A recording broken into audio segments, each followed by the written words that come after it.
बादशाह ने अपनी वफात से पहले एक वसीयत लिखी। कुछ ही अरसे बाद बादशाह फौत हो गया और उसका बेटा तख्त पर बैठ गया। क्या आपको वाकई यकीन है कि अब आप सब कुछ संभाल लेंगे? बाद में ये न कहिएगा कि अलियार बताए बगैर चला गया। अब मुझे किसी की जरूरत नहीं, मैं सब कुछ खुद कर लूंगा। एक गांव में पहुंचा तो देखा कि लोग इंतहाई परेशान और खाली हाथ बैठे हैं। बादशाह तो छोटे मसले भी हल नहीं कर सकता, हमारा इतना बड़ा मसला क्या हल करेगा? हमें किसी से कोई उम्मीद बाकी नहीं रही। रात को लुटेरे आए, सिपाहियों ने हमला किया मगर उन पर कोई असर नहीं हुआ।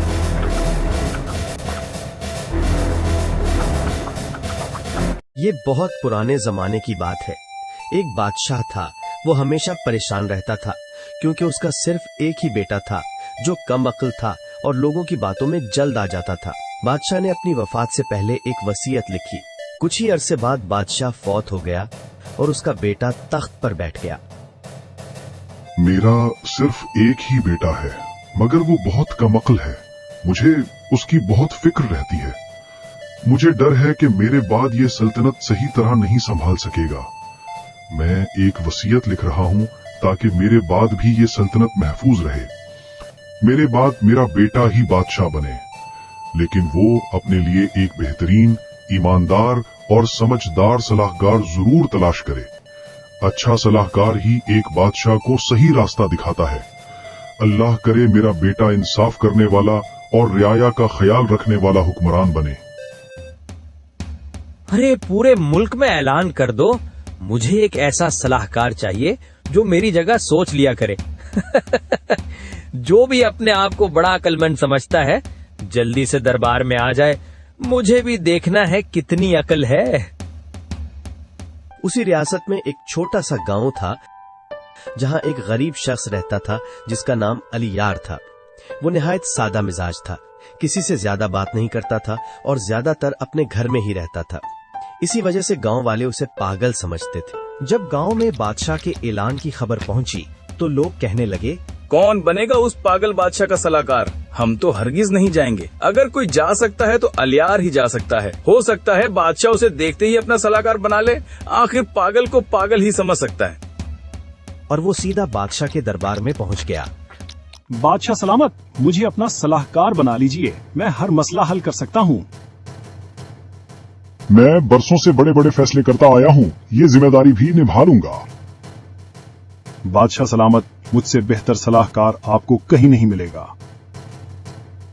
शायद हमारी बात बादशाह सलामत को पसंद नहीं आई। आइए वापस चलते हैं। बादशाह बहुत से लोगों की बातें सुन चुका था मगर उसे कोई पसंद नहीं आया। आखिरकार अलियार की बारी आई। बादशाह ने उससे सवाल किया, ओए बताओ जरा, मैं कैसा बादशाह लगता हूँ? सच बोलना, डरना मत। मुझे नहीं मालूम, मैंने आपको पहले कभी देखा नहीं और ना ही आपके बारे में ज्यादा सुना है, लेकिन मेरे गांव वाले कहते हैं कि आप पागल बादशाह हैं और आपका सलाहकार भी पागल ही होना चाहिए। मैंने कहा जब वो मुझे भी पागल ही कहते हैं तो चलो किस्मत आजमा लेते हैं, इसीलिए हाजिर हो गया। तुम तो बड़े मजे के आदमी हो। बस फैसला हो गया, आज से तुम मेरे सलाहकार हो। अब सारी मेहनत तुम करोगे। और हाँ, अगर मैं कोई उल्टी सीधी बात करूं तो रोक देना या फिर मेरे साथ हंस लेना। बादशाह सलामत, मैं आपको सिर्फ एक बार मशवरा दूंगा फिर चला जाऊंगा। मुझे ज्यादा मेहनत करना पसंद नहीं, वरना लोग कहेंगे अलियार तो दरबार ही का आदमी बन बैठा। एक दिन बादशाह दरबार में बैठा था कि एक मसला पेश हुआ। बादशाह सलामत, एक अहम मुकदमा आपकी खिदमत में पेश है। ये दोनों अशखास एक सोने से भरी हुई थैली पर अपना हक जता रहे हैं। एक शख्स कहता है कि ये थैली उसकी है, जबकि दूसरा भी उसी पर दावा कर रहा है। मैं बहुत गौर कर चुका हूँ मगर फैसला नहीं कर सका कि हकदार कौन है। ओहो, अब ये बताओ इस झगड़े में किसकी तरफ हो जाऊं? जो ज्यादा जोर से चीख रहा हो पहले उसी को गौर से देखिए। वैसे भी खाली बर्तन ज्यादा आवाज करते हैं। चलो ठीक है, तुम्हारी बात मान लेता हूँ। अगर उल्टा हो गया तो कसूर तुम्हारा। बादशाह सलामत, ये सोने की थैली मेरी है, मैं सच कह रहा हूँ, इस पर मेरा ही हक है। ये झूठ बोल रहा है, थैली मेरी है। बादशाह सलामत, इंसाफ कीजिए, हक मेरा है। बादशाह ने उसे झूठा करार दिया। वो घबरा गया। बादशाह सलामत, मुझसे गलती हो गई, मुझे माफ कर दीजिए। ये थैली मेरी नहीं है। अल्लाह आपको जज़ाए खैर दे। बादशाह सलामत। आपका फैसला इंसाफ पर मबनी है बादशाह सलामत। यूं मसला हल हो गया। वाह, तुम्हारा तीर तो सीधा निशाने पर लगा। अब तुम जाओ, लगता है मैं तो पूरा अक्लमंद बादशाह बन गया हूँ। क्या आपको वाकई यकीन है कि अब आप सब कुछ संभाल लेंगे? बाद में ये न कहिएगा कि अलियार बताए बगैर चला गया। अब मुझे किसी की जरूरत नहीं, मैं सब कुछ खुद कर लूंगा। बादशाह ने उसे इनाम देकर रुखसत कर दिया। कुछ दिन बाद अलियार के गांव में झगड़ा हुआ। उसने लोगों को मशवरा दिया कि बादशाह के पास जाएं। वो तो हर चीखने वाले को ही सजा देता है। ऐसे बादशाह से इंसाफ की क्या उम्मीद रखी जाए? जो छोटे मामले न समझ सके वो हमारा बड़ा मसला कैसे हल करे?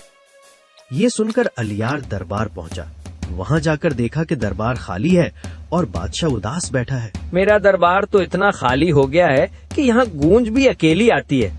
मैंने तो बस चीखने वालों को पकड़ा था, सब लोग ही भाग गए। अब इंसाफ किसको दूं?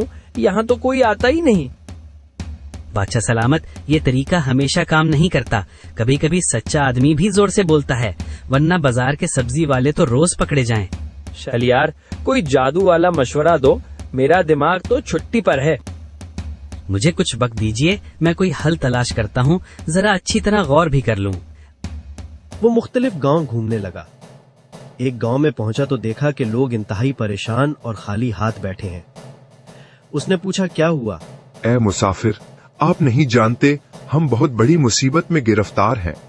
हर रात खतरनाक लुटेरे हमारे गांव पर हमला कर देते हैं।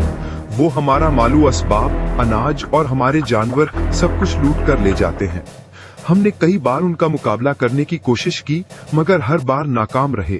वो आम इंसान मालूम नहीं होते, उनमें कोई अजीब सी ताकत है। अब तो हमें अपनी जानों का भी खौफ रहता है। उसने लोगों को मशवरा दिया कि बादशाह के पास जाएं।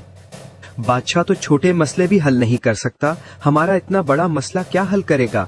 हमें किसी से कोई उम्मीद बाकी नहीं रही। अगर मसला हल हो गया तो बहुत अच्छा, और अगर ना हुआ तो कम से कम पूरी कोशिश तो कर ही लेंगे। अगर आपको यकीन है तो हम आपके साथ चलने को तैयार हैं। अलियार ने उन्हें यकीन दिलाया और अपने साथ ले गया।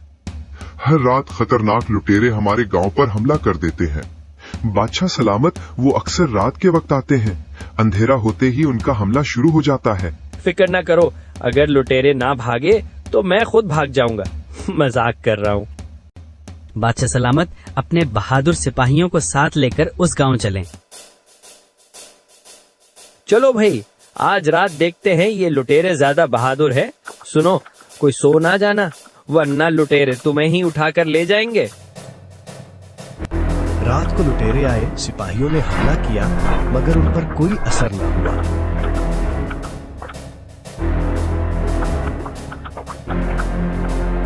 अरे, ये तो मार खा ही नहीं रहे, कहीं पत्थर खा खा कर बड़े तो नहीं हुए?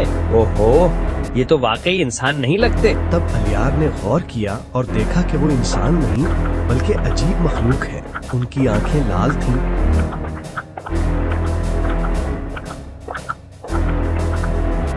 वो वापस आ गए। अलियार, जल्दी सोचो, मेरा दिमाग तो अभी तक पहली बात में फंसा हुआ है। मुझे कुछ वक्त दीजिए, मैं कोई हल तलाश करता हूँ। इस बार खाली हाथ वापस नहीं आएंगे इंशाल्लाह। वो उस गांव के करीब वाले एक और गांव में गया। अलियार ने देखा कि वो पूरा गांव खाली था। वहां ना कोई इंसान था, ना कोई जानवर। वो मजीद आगे बढ़ता गया। चलते चलते वो थक कर बैठ गया और वहीं सो गया। उसे ख्वाब आया। अलियार, गौर से सुनो, जिन्हें तुम इंसान समझ रहे हो वो इंसान नहीं हैं। उनका सर धड़ से अलग कर दो, यही उनकी कमजोरी है। देर मत करना, वरना वो फिर ताकतवर हो जाएंगे। जाओ, अल्लाह तुम्हारी मदद फरमाए। अलियार फौरन वापस आया। बादशाह सलामत, लगता है अल्लाह ताला ने रास्ता दिखा दिया है। इस बार उनके सर धड़ से अलग कर दीजिए, यही उनकी कमजोरी मालूम होती है। अगली रात वो दोबारा गए। जैसे ही मखलूक आई, सिपाहियों ने उनके सर काटने शुरू कर दिए। सिपाहियों, बस इसी तरह इनके सर अलग कर दो, वरना ये हमारे सर खा जाएंगे।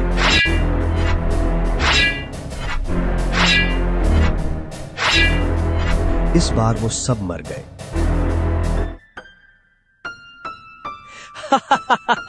हम जीत गए। आज तो महल में खूब दावत होगी। अल्हम्दुलिल्लाह, आखिरकार हम नजात पा गए। वो सब मारे गए। अल्लाह ताला ने हमें इस मुसीबत से नजात दे दी। बादशाह सलामत का बहुत शुक्रिया। अली यार का भी बेहद शुक्रिया। उसकी अक्लमंदी से हमारा गांव बच गया। अब हमारे गांव में दोबारा अमन कायम हो गया है।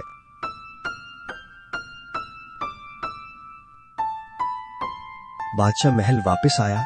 अली यार, तुम मेरे साथ ही रहो, वरना मैं फिर कोई ना कोई उल्टा काम कर बैठूंगा।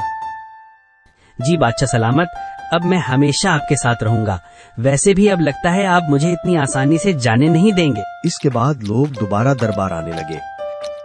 बादशाह एक इंसाफ पसंद और अच्छा हुक्मरान बन गया, जो हर एक को उसका हक देता और इंसाफ करता था।